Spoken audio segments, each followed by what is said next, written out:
उत्तराखंड में सरकार ने राज्य में प्रवेश करने वाले अन्य राज्यों के वाहनों से ग्रीन सेस वसूलने का निर्णय लिया है। सेस फास्टैग के जरिए खुद ब खुद ही कटेगा और इसके लिए आधुनिक तकनीकी का सहारा लिया जाएगा। पर्यावरण संरक्षण और राजस्व में बढ़ोतरी को ध्यान में रखते हुए सरकार ने ANPR कैमरे की मदद से व्यवस्था लागू करने का फैसला लिया है। हमारे कैमरे चेकपोस्ट पर लगाए जाएंगे, जहां से वाहनों की जानकारी सीधे फास्टैग सिस्टम को भेजी जाएगी। राज्य सरकार ने ग्रीन सेस दरें तय की हैं, जो 80 रुपए से लेकर 700 रुपए तक की होंगी।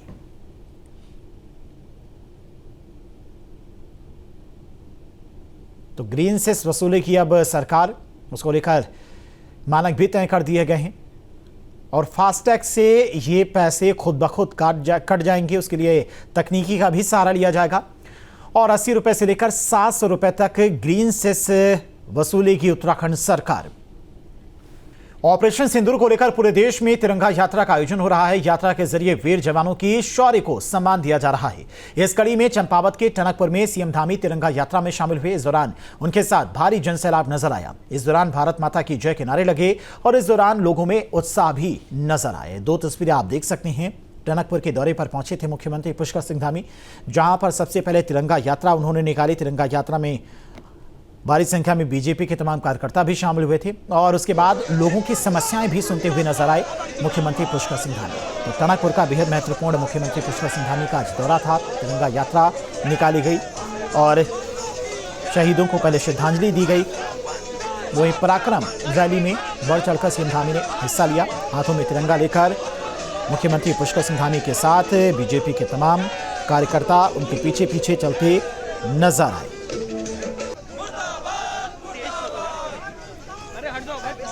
और पौड़ी में तिरंगा शौर्य सम्मान यात्रा निकाली गई। इस दौरान सड़क पर जनसैलाब नजर आया। खास यात्रा में मंत्री धन सिंह रावत भी शामिल हुए। रावत ने कहा कि प्रधानमंत्री के नेतृत्व में हमारे वीर जवानों के शौर्य से देशवासी गर्व महसूस कर रहे हैं। सिंदूर में हमारी सेना ने अदम्य साहस का जो परिचय दिया है, आज पूरे भारतवर्ष में हमारे सभी लोग जो है तिरंगा शौर्य यात्रा का आयोजन किया जा रहा है। इसी परिप्रेक्ष्य में आज हमने पावोर में भी सैकड़ों लोगों ने इस तिरंगा यात्रा में भाग लिया है। मैं कह सकता हूं कि ये भारत की सैन्य शक्ति है और मैं अपने जवानों का बहुत बहुत धन्यवाद देना चाहता हूं कि उनके अदम्य साहस के कारण आज पाकिस्तान जो है पीछे हटा है और पूरा भारत आज सुरक्षित है। मैं देश के प्रधानमंत्री जी को इस अवसर पर बहुत बहुत धन्यवाद देना चाहता हूँ। हरिद्वार में ऑपरेशन सिंदूर की सफलता के उपलक्ष्य में भव्य तिरंगा यात्रा का आयोजन किया गया। एसपी क्राइम जितेंद्र मेहरा ने यात्रा को हरी झंडी दिखाकर रवाना किया। यात्रा में स्कूली बच्चों, युवा, समाजसेवियों और आम नागरिकों ने भाग लिया। जय हिंद के नारे के साथ में शहर की सड़कों पर देशभक्ति की गूंज सुनाई दी। हमारी जो इंडियन आर्मी है, पूरी भारतीय सेना के सम्मान में एक तिरंगा यात्रा हरिद्वार पुलिस द्वारा निकाली जा रही है, जिसमें ASP सदर और हमारे रानीपुर कोतवाल और CPU इंस्पेक्टर हितेश, इन सब के काफ़ी अहम योगदान के द्वारा और सहयोग के द्वारा इस रैली को निकाला जा रहा है। और इसमें हम चाहते हैं कि सभी जागरूक भी हो और अपनी जो हमारी आर्मी है उसका सम्मान करें। और अल्मोड़ा में ऑपरेशन सिंदूर की सफलता पर तिरंगा यात्रा निकाली गई, जिसका नेतृत्व केंद्रीय सड़क परिवहन राज्य मंत्री अजय टमटा ने किया। इस खास मौके पर पूर्व सैनिकों के साथ स्कूली बच्चे समेत आम जनता ने हिस्सा लिया। मंत्री गंगा बिष्ट ने वीर सैनिकों का आभार जताया और कहा, जो भी भारत की बेटियों को दुख पहुंचाएगा उसको उसका दंड मिलेगा। पाकिस्तान को दंडित कर मोदी जी ने महिलाओं के दुखों पर मरहम लगाया है।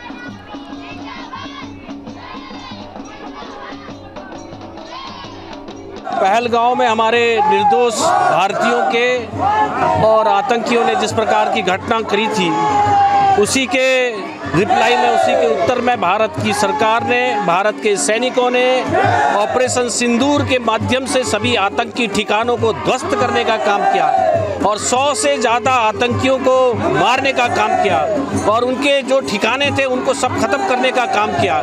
इसमें हर भारतवासी 140 करोड़ के गौरव को बढ़ाने का काम हमारे शहीदों के, हमारे सैनिकों के द्वारा, हमारे शहीदों के द्वारा किया गया और इसलिए भारत माता का गौरव ऊंचा हुआ है और भारत माता का जो हमारा सम्मान है वो तिरंगा है और तिरंगा के ये सम्मान के रूप में ये यात्रा जगह जगह निकल रही है। आज अल्मोड़ा में भी ये कार्यक्रम बढ़ चढ़ के हमारे सैनिकों ने, हमारे बच्चों ने, हमारे सभी समाज के लोग, संगठनों ने आज ये यात्रा का कार्यक्रम किया। मंत्री विजय शाह के बयान पर घमासान मचा हुआ है। कर्नल सोफिया कुरैशी पर दिए बयान का विरोध तेज हो गया है। झबरेड़ा विधायक वीरेंद्र जाति का कहना है कि पूरा देश एकजुट खड़ा हुआ है, फिर भी बीजेपी के नेता धर्म के नाम पर राजनीति कर रहे हैं।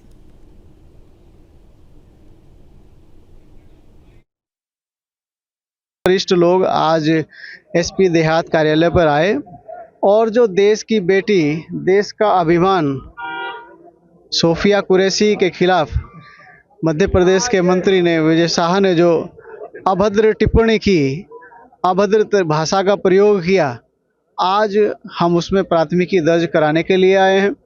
हालांकि इसमें महामहिम न्यायालय ने भी संज्ञान लिया है, लेकिन उस संज्ञान को और उन चीज़ों को बल देने के लिए आज हम लोगों ने एसपी देहात साहब के यहाँ सोफिया कुरैशी को न्याय दिलाने के लिए, देश की बेटी को न्याय दिलाने के लिए, अब भाजपा के ये मंत्री उनका अपमान कर रहे हैं, उनको आतंकवादियों की बहन की संज्ञा दे रहे हैं। ये घोर ही अपमानजनक है।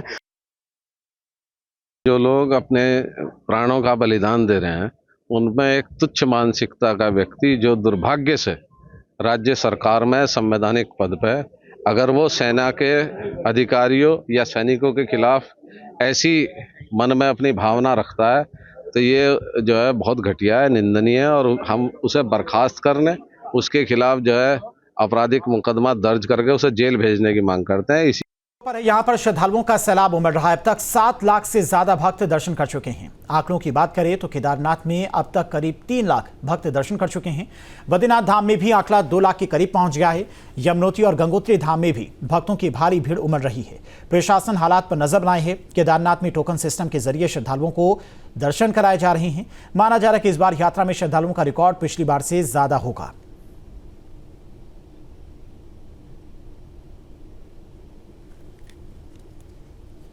तो लगातार श्रद्धालुओं के पहुंचने का आंकड़ा बढ़ता जा रहा है। लगातार हर रोज रजिस्ट्रेशन भी करा रही हैं, ऑफलाइन और ऑनलाइन। चारों धामों में इस वक्त श्रद्धालुओं का जनसैलाब देखने को मिल रहा है।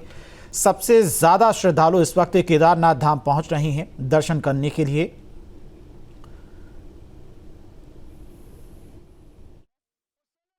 देखिए, ऑलमोस्ट हमारे यहाँ 31,537 लोगों ने, जो विदेशी नागरिक है, उन्होंने अपना रजिस्ट्रेशन किया है, और उनके आने की उनके जो डेट्स है वो मोस्टली मई एंड से लेके जून 2nd वीक तक के है।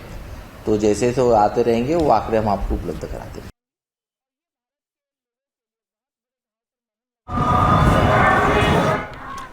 तो 4 धाम में यात्रियों का सैलाब देखने को मिल रहा है। केदारनाथ सबसे ज्यादा श्रद्धालु पहुंच रहे हैं। केदारनाथ धाम में करीब 3 लाख श्रद्धालु अब तक दर्शन कर चुके हैं। वहीं रोजाना 20,000 श्रद्धालु पहुंच भी रहे हैं दर्शन करने के लिए। बद्रीनाथ धाम में करीब 2 लाख श्रद्धालु अब तक दर्शन कर चुके हैं, और गंगोत्री धाम में अब तक 1,50,000 से ज़्यादा श्रद्धालु दर्शन कर चुके हैं। और यह आंकड़ा लगातार बढ़ता हुआ सबसे ज़्यादा श्रद्धालु केदारनाथ धाम पहुंचे हैं। करीब 3 लाख श्रद्धालु दर्शन कर चुके हैं। वही 4 धाम यात्रा जोरों पर है। भक्तों का सैलाब उमड़ रहा है। माना जा रहा है कि इस बार भी श्रद्धालुओं का आंकड़ा पिछली बार के रिकॉर्ड तोड़ देगा। ये 5 तस्वीरें आपके सामने जिसमें जन सैलाब देखा जा सकता है। प्रशासन हर हालात पर नजर बनाए है। केदारनाथ धाम में टोकन सिस्टम से दर्शन कराए जा रहे हैं, जिससे लोगों को लंबी लंबी लाइनों में नहीं लगना पड़ रहा है।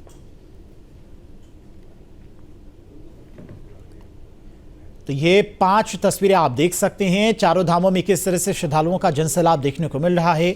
चाहे केदारनाथ धाम की बात करें, वहां पर 3 लाख से ज्यादा श्रद्धालु अब तक दर्शन कर चुके हैं। 20,000 श्रद्धालु हर रोज दर्शन कर रहे हैं। और गंगोत्री धाम की बात करें तो वहां पर भी 1,50,000 श्रद्धालु अब तक दर्शन कर चुके हैं। बद्रीनाथ धाम की बात करें तो 2 लाख श्रद्धालु अब तक दर्शन कर चुके हैं। और तमाम तैयारियां भी प्रशासन की तरफ से की गई हैं। घोड़े खच्चर की निगरानी भी की जा रही है। दर्शन के लिए टोकन सिस्टम भी लागू किया गया है। हेली सेवा की भी सुविधा सभी श्रद्धालुओं को मिल रही है। और जोरों पर पंजीकरण भी है। हर रोज लाखों की संख्या में लोग अपना ऑफलाइन और ऑनलाइन पंजीकरण भी करवा रहे हैं।